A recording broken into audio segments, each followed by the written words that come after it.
દેશની સીમાઓ માતાના વસ્ત્ર સમાન છે. તેનું રક્ષણ કરવું દરેક ભારતીયની ફરજ છે.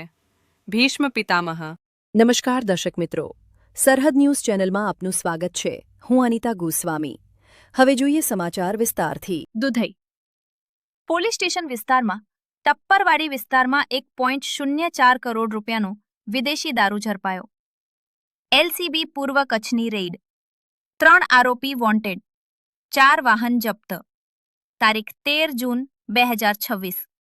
ગાંધીધામ પોલીસ મહાનિરીક્ષક ચિરાગ કોડિયા અને એસપી સાગર બાગમારની સૂચના મુજબ એલસીબી પૂર્વ કચ્છ પીઆઈજેએમ વાળાની ટીમે દુધઈ પોલીસ સ્ટેશનના ભીમાસર ટપ્પર વિસ્તારમાં નાઇટ પેટ્રોલિંગ દરમિયાન રેડ કરી. ટેન્કર રજિસ્ટ્રેશન GJ12BV 998 એકવાળા વાહનમાં લાવેલ 79,52,400 રૂપિયાનો પ્રતિબંધિત વિદેશી દારૂનો જથ્થો ટપ્પર ગામની સીમની વાડીમાંથી ઝડપી પાડ્યો. સાથે 3 વાહન અને મોબાઈલ મળી કુલ 1,04,09,400 રૂપિયાનો મુદ્દામાલ કબજે કર્યો.